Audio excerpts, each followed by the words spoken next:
Bonjour Eugénie, bonjour à tous les auditeurs d'Africa numéro un qui nous suivent en ce moment. Alors, qu'est-ce que je peux dire par rapport à Africa numéro un? D'abord, juste rappeler aux auditeurs que je suis Georgette Bongabakissi d'Africa numéro un, si on veut. J'ai débuté à Africa numéro un en 1981. Africa numéro un, moi, c'est depuis donc 81, date de la création de la radio. Je rappelle que c'est le 7 février, c'est bientôt même l'anniversaire d'Africa numéro un.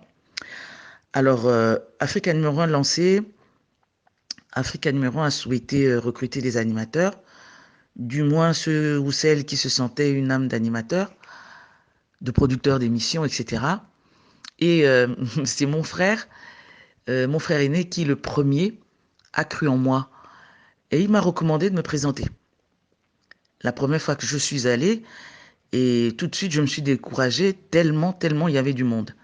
Une queue d'environ 50 mètres au moins, sans compter tous ceux qui se trouvaient autour de cette queue, les bousculades, pas possible. Alors je me suis dit, je ne pourrais pas faire quoi que ce soit. Je suis reparti, je suis rentré chez moi, j'en ai parlé à mon frère, j'en ai parlé à mes sœurs, j'en ai parlé à ma mère et puis à mon père.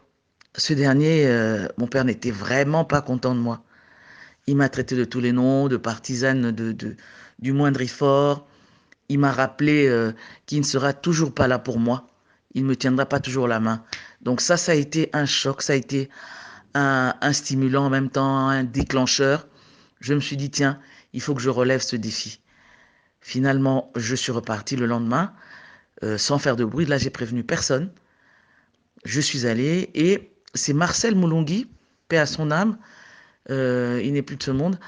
Marcel Moulongui était responsable à l'époque de la discothèque. Et c'est lui qui m'a, je peux dire, repéré et m'a demandé tout de suite de me mettre à côté de la porte pour aller directement au studio après le candidat qui y était. Alors, je suis arrivé au studio et c'est Philippe Castanet qui m'a reçu, lui aussi animateur à l'époque, aujourd'hui décédé. Philippe Castanet m'a reçu, il m'a posé un certain nombre de questions, il m'a demandé de simuler un reportage. Je l'ai fait, apparemment ça a accroché. Donc j'ai été retenu parmi les présélectionnés. Nous étions environ 30 et après il y a eu une deuxième sélection. Nous n'étions plus que 10. Il y avait moi, il y avait Ronnie Bamiko, il y avait, attends que je me souvienne Eugénie, il y avait Yves Ziza, il y avait Claude Hervé Lercy, il y avait, comment il s'appelle, Solange Nguema et bien d'autres. Voilà. Et la première fois que je commence vraiment à l'antenne, c'est Philippe Castanet qui est à mes côtés dans le réveil matinal. Il a fait la première partie et moi, j'ai continué. C'est vrai, j'avais le trac. J'avais le trac, ça c'est sûr. Mais je crois que je m'en suis quand même sorti puisqu'après on m'a confié d'autres émissions.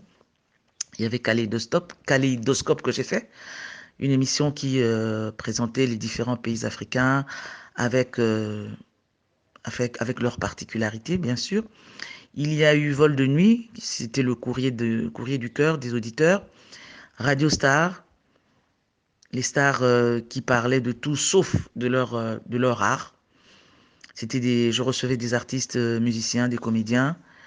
Et puis j'ai fait la rubrique Timetina, où, où je jouais le rôle de la femme émancipée contre Tim qui était plutôt conservateur. Ensuite, tu te rappelles, nous avons fait ensemble Les Enfants du Bon Dieu, les dimanches avec l'ensemble des animateurs. Il y avait le Doux, il y avait Moïse Bilombo, Grégory, Fanny, Ghislaine aussi, je crois. Bon, voilà un peu ce que je peux dire par rapport aux émissions et jeudi. Et Africa numéro un, pour moi, ce sont 15 belles années, je te disais, 15 belles années de ma vie. On ne peut pas se lever tous les matins, se rendre à la station, côtoyer des hommes et des femmes pendant 15 ans et ne rien ressentir pour ces personnes. C'est ma famille. Africa numéro un, c'est ma seconde famille. Et ces personnes m'ont apporté beaucoup. Ces personnes m'ont apporté. J'ai eu la chance de rencontrer Denise Boukandou, qui m'a encadré de ses mains, j'aime le dire, parce que elle m'a appris à faire du montage avec des ciseaux à l'époque. Elle m'a encadré avec son cœur. C'était sans calcul, mais vraiment l'élan était là. Et elle le faisait, on sentait, c'était sans contrainte. Elle ne réchignait jamais, toujours avec le sourire. Ça, c'est vraiment, Denise Boucandou, c'est une belle âme. Merci encore, Denise. Euh, j'ai rencontré d'autres personnes, de belles personnes comme Maman Josée, tu te rappelles? Maman Josée, elle nous faisait rire, rire, rire, rire, juste comme c'est pas permis. Et puis, je t'ai rencontré, toi, Maman Eugénie. Je t'appelle Maman Eugénie, c'est comme ça que je l'appelle. J'ai rencontré Eugénie Deki. Eugénie Deki, c'est mon moi, c'est ma sœur de tous les combats. Tu as été là pendant les peines, mes périodes de peine, de joie. Tu as toujours été là. Tu m'as soutenu tant professionnel, tant dans le domaine professionnel que dans d'autres domaines. Tu as toujours été là. Mes enfants t'appellent Maman Euge et les tiens m'appellent Maman George, diminutif de Georgette. C'est rencontrer tout ce monde et te rencontrer, Maman Jenny, c'est une richesse incommensurable. Voilà ce que je peux dire. Et les auditeurs étaient adorables également. Parmi les auditeurs, je sais qu'au Mali, au Bénin, je crois au Cameroun aussi, pardon, excusez-moi, il y a des enfants qui s'appellent Bonga Bakissi. Parce que à la naissance des enfants, les parents m'appelaient pour me dire que tiens, j'ai donné votre nom à mon enfant. Ça, je sais pas, les mots me manquent justement. Donc vraiment, merci à tout le monde. Et Africa numéro un a ouvert des portes inimaginables. Grâce à Africa numéro un, les gens ont beaucoup de considération pour moi, je le reconnais. Alors, je voulais juste dire un mot pour l'association des anciens d'Africa numéro un. L'objectif, c'est de raviver nos liens, c'est de raffermir nos liens, créer des voies de solidarité pour venir en aide à certains d'entre nous qui se retrouvent dans des situations un peu difficiles. Réfléchir à comment capitaliser l'énorme potentiel que nous avons. Voilà. C'est même pas de penser à relancer la radio en tant que telle, même pas. Mais bon, déjà, parce que relancer la radio, ça dépend pas de nous. Ça dépend des autorités. Mais c'est plus voir comment on peut capitaliser ce que nous avons.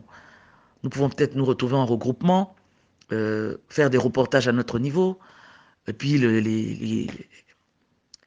comment on appelle, les céder à d'autres stations. Voilà un peu un exemple de ce que nous souhaiterons faire. Voilà, Eugénie, ce que je pouvais dire. Merci beaucoup et j'embrasse tous les auditeurs. Bye.